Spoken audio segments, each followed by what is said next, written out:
일타 정치 박영식 시사에디터 이동학 전 민주당 최고위원 정평호 민주당 광주시당 청년위원장님 나와 계십니다. 안녕하세요. 네, 안녕하세요.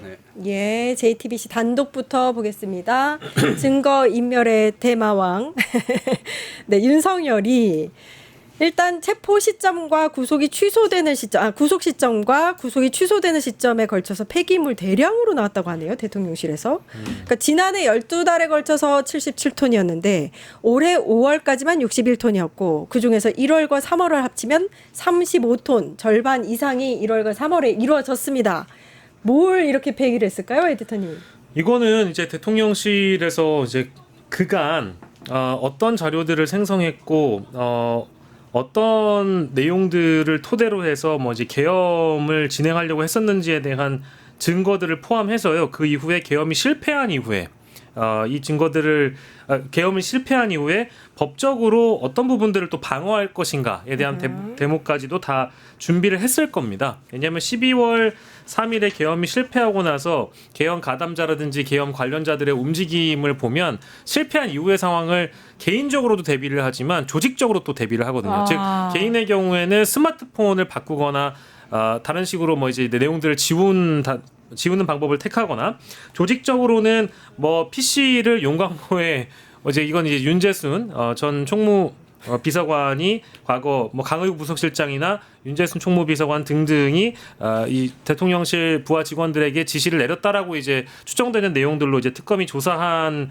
과정에서 나온 내용들이지만 이렇게 대량 폐기한다는 건 정말 조직적인 증거 인멸이 있었다라고 우리가 의심할 수밖에 없는 그런 대목이라고 봐야 할 것 같고요. 예. 월평균 수치를 훌쩍 넘어서 이게 올해 1월에서 5월까지 나온 폐기물만 61.45톤이라고 한다고 보면 여기에는 그저 뭐 문서 파쇄만 있는 것이 아니라 그간 자신들이 썼던 뭐 여러 이제 컴퓨터, PC, 뭐 전자 제품들까지 다 포함한 대목이 아니었을까라고 생각을 할 수밖에 없고 이게 결국 시기가 특정된 것은 1월부터 5월이잖아요. 그러니까 이제 아까 말씀드린 대로 동호반복이 될 수 있겠습니다만은 계엄 이후의 상황을 대비했고 또 탄핵이 만약에 인용될 시점까지도 대통령실에 있는 직원들이 다 감안을 했다라고 봐야 될 것 같아요. 근데 여기에 가장 중점적인 핵심 인물은 이미 특검의 수사선상에 오른 정진석. 그렇죠. 그리고 강의구 부속실장 이 두 인물을 봐야 될 것 같고요. 여기에 더해서 윤재순 총무비서관까지도 우리가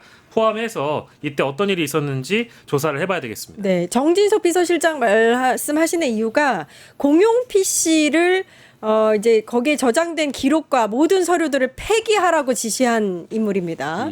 예. 그러니까 본인들이 아마 잘못했다는 것에 대해서 인식을 하고 있었을 겁니다. 그리고 상당히 많은 자료가 나중에 이제 불리하게 작용할 수 있다라고 하는 생각 속에서 이렇게 한 것 같은데 이 원래 이제 국가기록물법에 이런 식으로 해서는 안 되게 되어 있습니다. 그리고 실제 노무현 전 대통령 때 이런 것들이 이런 식으로 이제 지우고 혹은 인수인계가 안 되고 국가의 영속성이라든가 국가 공무원들이 어쨌든 국민들을 위해서 일을 하는 거 아닙니까? 그러면 어느 정부가 바뀌든지 상관없이 그러한 일들에 관해서 그리고 그런 자료들을 남겨둠으로 인해서 전임자들이 어떻게 일을 했었는지를 다 염두에 두기 위해서 그런 이제 자료 백업 시스템 다 만들어 놓은 거 아닙니까? 예, 예. 근데 이제 그거를 지금 완전히 저는 어겼다 이렇게 생각을 하고 정진석 비서실장이 이것과 관련돼서 결국 뭐 조사받고 이 부분에 대해서 뭐 불법한 것이 있다면 당연히 이제 처벌받아야 될 수순으로 보는데 지금 이제 폐기물이 77톤 나왔다고 하는데 이게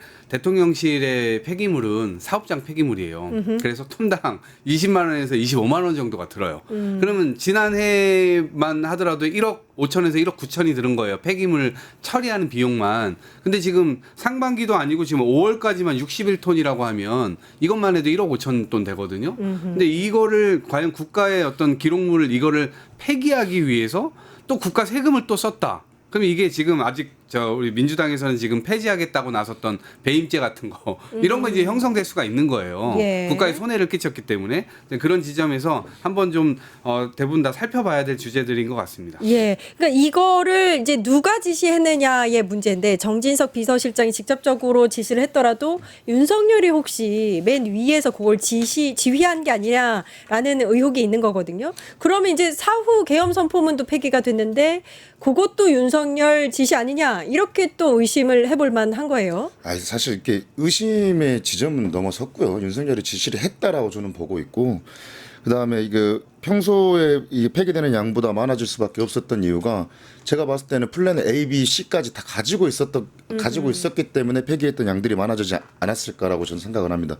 이 계엄이 무조건 성공한다라고 저 사람들은 생각하지 않았을 것 같아요. 그거에 대한 A 플랜, B 플랜, C 플랜들을 자기들은 나름대로 준비를 했고, 그 짧은 시간 안에 이 문건들을 폐기를 하려고 하다 보니까 당연히 양도 많아지는 거고, 또 이거에 대해서 자료 제출을 지금 조달청 업체 통해 가지고 폐기물 업체가 자료 제출을 거부하고 있는데, 그 부분에서도 특검들이 좀 빠르게 자료를 확보할 수 있는 부분을 확보를 해가지고 이들이 어떤 스텝을 준비했었고 어떤 전제로 이 계엄을 준비를 했었는지를 좀 빠르게 파악을 해봐야 될 것 예. 같습니다. 특히 시기적으로 3월에 이제 구속 취소가 됐었잖아요. 예. 근데 이제 3월에 파쇄된 그러니까 종이가 이상하죠. 엄청 많이 나왔다는 거예요. 그러면은 아마도 그런 것들에 대한 점검을 했을 수 있습니다. 왜냐하면 우리가 윤석열이 굉장히 꼼꼼하다라는 것을 어디에서 봤었냐면, 과거에 왜 체포하러 간다고 했을 때, 공수처에서 체포하러 간다고 했을 때 경호원들이 제대로 잘 지키고 있나 그거 일일이 다 순시하면서 이렇게 막 돌아다니면서 격리하고 막 그랬던 장면들이 포착이 된 적이 있었거든요. 맞아요. 아마도 본인 스스로가 검사 시절부터 생각했었던 여러 가지 점들이 머릿속에 다 남아 있었을 겁니다. 그러니까 구속 취소되고 나온 다음에 직후에 정진석 비서실장에게 이거 점검했습니까? 직접 지시했다. 이거 했습니까? 이거 지금 나중에 쟤네들 쳐들어오면 이거 다 문제가 될 텐데 이거 어떻게 합니까? 이렇게 얘기했을 가능성이 당연히 크죠. 이게 상식이죠. 예. 세부 품목별 분량은 아직 공개가 되지 안 않았는데 했습니다. 예. 언론에서는 계속 이제 파쇄 문서를 이제 좀 집중적으로 부각을 시키고 있는 건 사실이거든요.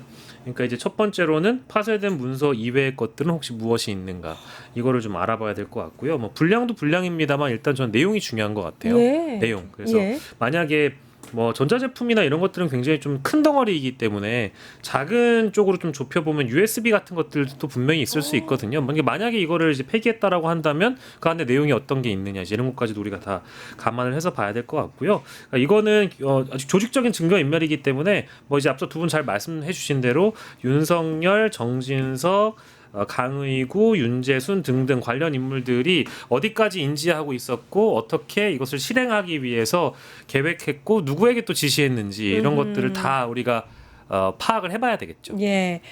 유튜브 구독하고 실시간 채팅과 댓글을 남기시면 매일매일 7,000TTCO를 드립니다.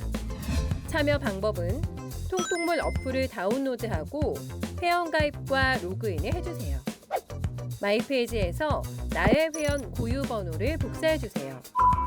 유튜브 구독 후 실시간 채팅이나 댓글창에 고유 번호를 한 번만 입력하면 준비 끝! 지금 유튜브 채팅과 댓글 쓰기 참여하고 7,000TTCO 받아가세요.